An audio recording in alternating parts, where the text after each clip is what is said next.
Hello everybody, JB here with a quick review video, just a 5-minute review of yesterday's fixtures. I'm going to concentrate on the first six fixtures for the Clarets. Disappointed actually. Wanted a nice middle of the road home match to start with, try and get points on the board. First game of the season.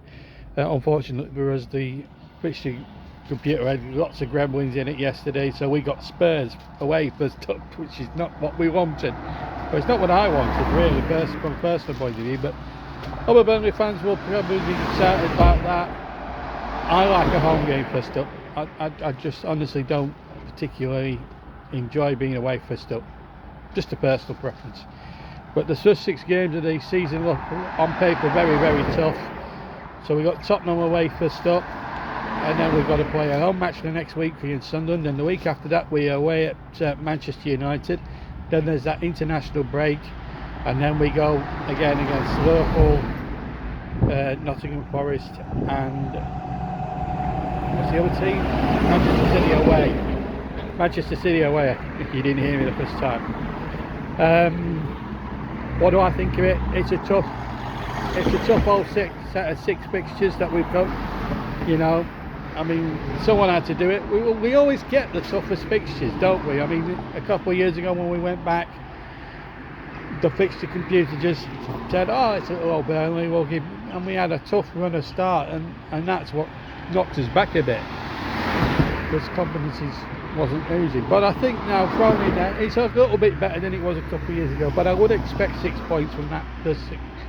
At least minimum 6 points. We can't just go and say we're going to get 15 points from those first 6 games. It's not going to happen.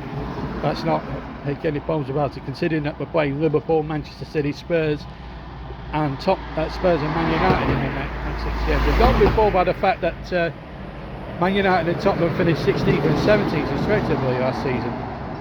On balance, Tottenham, if they hadn't had their injuries, would have finished at least 10 places higher up in the table. Let's be realistic about the whole thing. They've got some really good players. Taylor's come in. They look a much better side than they did under Ange, to be honest with you. I mean, they've just won the UEFA Cup, or Europa League, UEFA Cup, the Europa League, it's the same thing, isn't it? You know, they've just won that. So, you know, we're going into this division knowing that we're not going to be playing any fly-by-nights. So let's make that assumption clear from the start. But I would expect Nottingham Forest. I mean, obviously September when we play them, by then they'll be playing Thursday, Sunday. So there's a big possibility their game's going to be switched to Sunday afternoon anyway. You know, so if they've been in Europe during that week, and they've been playing around in Europe in some far off Eastern European country, then we've got a chance to take 3 points. I think the same would apply to Sunderland. They're in the same boat as us, that we've lost a couple of key players. I mean, also in the window, I'll talk about the window in a minute, but to be honest with you, the first 6 look tough, but I think I would expect points from Sunderland. I would expect to take points from Nottingham Forest, considering that they're going to be playing in Europe on a Thursday night.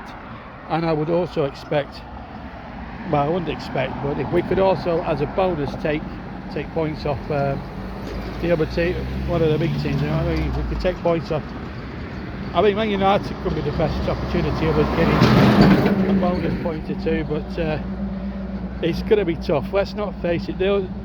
None of Tottenham or Manchester United are going to finish in the top, in the bottom half of the table again, especially 16th and 17th. Let's be fair, they're too good a teams to be rushing around that drop zone area. There were 3 worst teams in there last year. I mean, they could have easily gone down on another year, but that's a different story. As for CJ Egan Riley, as for the rest of the fixture list, I mean, we've got some good games in between. I mean, the last 6 look a bit of a tester, but hopefully if we can get points in between over Christmas and New Year, then, you know, we'll be okay. But, you know, we have to win our home games, and we have to be very, very savvy at home. We've still got to go in the transfer market yet. looks like we could be signing a player from Lazio for £12 million. But on the flip side, sadly, we could lose Josh Brownhill. Let's talk about him moving away. Apparently he's rejected us. I hope that's not true. But we know CJ is not going to be with us next year. He's gone to Marseille. Not exactly the club I would have chosen for him, even us, considering their past misdemeanours. But he's there now, so you know we've got to act very, very swiftly the transfer window to get replacements in and get the players that we need. The squad needs beefing up, especially up front. And I'm really excited, hopefully, to get some really exciting players. Hopefully Parker's contacts in the transfer window will allow it. Where do I think we'll finish this year? I don't know, is the honest answer to the question. The fixtures have come out, they look all, the first 6 look tough on paper, but I would expect at least 6 points. But it all comes down to what we can attract to the window. If we can attract decent players in the window, then I think, to be honest with you, we've got every chance. But realistically, 6 points from the first 6 games, I think, is very reasonable target indeed.